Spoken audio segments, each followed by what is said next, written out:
Sir ಈ ಊರಿ ಬಗ್ಗೆ ಹೇಳಿ ಸರ್, ಯಾವ ಊರಿಗೆ ಹುಡ್ತು ಅಂತ ಡೀಟೇಲ್ಸ್ ಇದೆಯಾ? ಗೊತ್ತಿಲ್ವಾ? ಅಲ್ಲಿ ತಂದೆ ಏನು ಡೀಟೇಲ್ಸ್ ಗೊತ್ತಿಲ್ಲ, ಬ್ಲಡ್ ಲೈನ್ ಓಕೆ. ಹಸುಗರು ನೀನು ತೊಗೊಂಡಿದ್ದಾ? ಮಂಚಿಬೇಡ ತಮಿಳ್ನಾಡಿಗೆ. ಅಲ್ಲಿಂದ ತೆಲಮನ್ ಸಂತೆ ಬಂದಿತ್ತು, ಸಂತೆಯಿಂದ ಇದು ಸಾವಿರ ಹೋಗಿತ್ತು. ಸಂತೆ ಅಂದ್ರೆ ಕಸಾಯಿಖಾನೆ ಹೋಗ್ತಾ ಇತ್ತು, ಹೋಗಿತ್ತು ಕರುವಲ್ಲಿ ಹೋಗಿತ್ತು. ಎರಡಲ್ಲೇ ಒಳ್ಳೆ ಕಂಡವಾಗಿತ್ತು ಹೋಗಿತ್ತು. ಅದ ನಮ್ಮ ಗುಮ್ಲಾಪುರ ವಿಜಯ್, ಆನೆಕಲ್ ವಿಜಯ್ ಅಂತಾರೆ, ಕೆಲವರು ಗುಮ್ಲಾಪುರ ವಿಜಯ್ ಅಂತ. ಗುಮ್ಲಾಪುರ ವಿಜಯ್ ಹೌದು. ಆ ವಿಜಯ್ ಅವರು ಇದಕ್ಕೆ ದಾನ ಮಾಡಿದ್ರು, ಜೀವ ದಾನ ಮಾಡಿದ್ರು. ಒಂದು ನಿಮಿಷ ಹೇಳಿ ಸರ್. ಆ ಗುಮ್ಲಾಪುರ ವಿಜಯ್ ಅವರು ಇದು ತೆಲಮನ್ ಸಂತೆ ಬಂದಿತ್ತು. ಸಂತೆ ಬಂದಾಗ ಗುಮ್ಲಾಪುರ ವಿಜಯ್ ಅವ್ರಿಗೆ ಕಣ್ಣಿಗೆ ಬಿದ್ದು ಅವರು ತಕೊಂಡಿದ್ರಂತ 50,000ಕ್ಕೆ.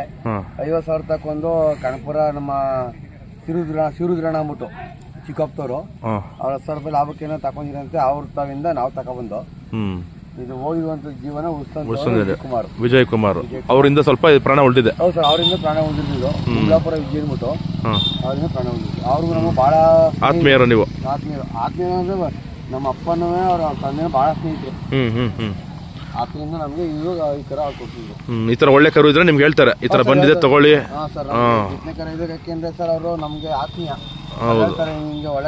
ಒಳ್ಳೆ ಹೋರಿಗೆ ಆಗ್ಲಿ ಹಸು ಆಗ್ಲಿ ಕಸಾಯಿಖಾನೆ ಹೋದ್ರೆ ಅದಕ್ಕೆ ಸಿಗೋ ಕರುಗಳೆಲ್ಲ ಕಮ್ಮಿ ಅಲ್ವಾ, ನಮ್ಗೆ ನಾಶ ಔಟೋಗ್ಬಿಡ್ತವೆ. ಬಾರಿ ಒಳ್ಳೇದ್ ಮಾಡ್ತಾರ ಅವರು.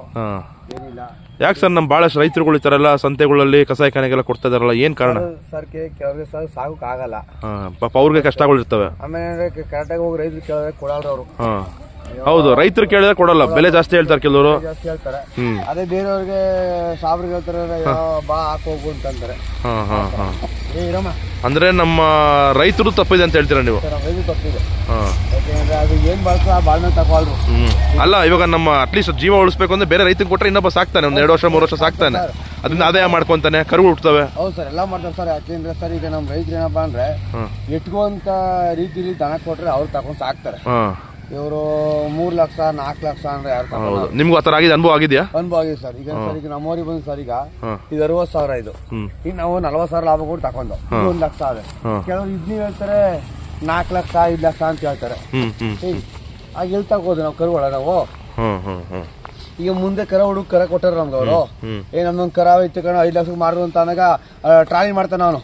ಈಗ ಮೊದ್ಲೇ 5 ಲಕ್ಷಕ್ಕೆ ಮಾರಿದ್ರ ಅಂತ ಇದೆಷ್ಟು ಆಗ್ಬೋದು ಅಂತ ಅವ್ನಿಗೆ ಗೊತ್ತಿಲ್ಲ, ಸುಳಿ ಸುದ್ದ ಕಾಲಕ್ಕೆ ಗೊತ್ತಿಲ್ಲ, ಒಟ್ಟಿನ ಟ್ರಾಲಿ ಮಾಡ್ತಾನಾಗ.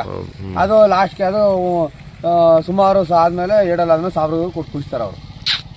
ಆ ತರ ಎಟ್ಕೊಂಡ್ ರೀತಿ ಕೊಡ್ಬೇಕು, ಸಾಕ್ಲಿಕ್ಕೆ ಕಣಪ್ಪ ಏನ್ ಬಾಳ್ದು ಬಾಳ್ಮೆ ಕೊಡ್ಬೇಕು. ಅದ್ ಬಂದ್ಬಿಟ್ಟು 1 ಲಕ್ಷ ಬಾಳತೆಗೆ 2 ಲಕ್ಷ ಹೇಳಿದಾಗ ಏನ್ ಮಾಡಕ್ ಆಗೋದಿಲ್ಲ. ಈಗ ಇವಾಗ ಒಂದೇ ಸಲ ಡಬಲ್ ಬೆಲೆ ಆದಾಗ ನಮಗೂ ಕಷ್ಟ ತೊಗೊಳೋದು. ಕಷ್ಟ ಸರ್, ಎಲ್ಲಿ ಸಂಪಾದನೆ ಮಾಡಿದ್ರಿ ಸರ್? ನೀವು ಬಿಟ್ಬಿಡ್ತೀರಾ, ಆಸೆ ಬಿಟ್ಬಿಡ್ತೀರಾ, ಸಾಕಂದ್ರೆ ಬಿಟ್ಬಿಡ್ತೀರಾ ಆಸೆ? ಸುಮ್ಗಿರಪ್ಪ ಇருந்து ಮಾಡ್ಕೊ ಹೋಯ್ತಾರ ಕಣಪ್ಪ, ಯಾವ್ದೋ ಒಂದು ವರಿಲಿ ಮೈಂಟೈನ್ ಮಾಡ್ಕೊಂಡು ಹೋಗೋಣ ಅಂತ ಮಾಡ್ತೀರಾ? ಹೆಂಗಿರು ಅದ್ದೇ ಕಟ್ಕೋತೀವಿ ಮಾಡ್ಕೊ ಹೋಯ್ತಿರ್ತೀವಿ. ಈಗ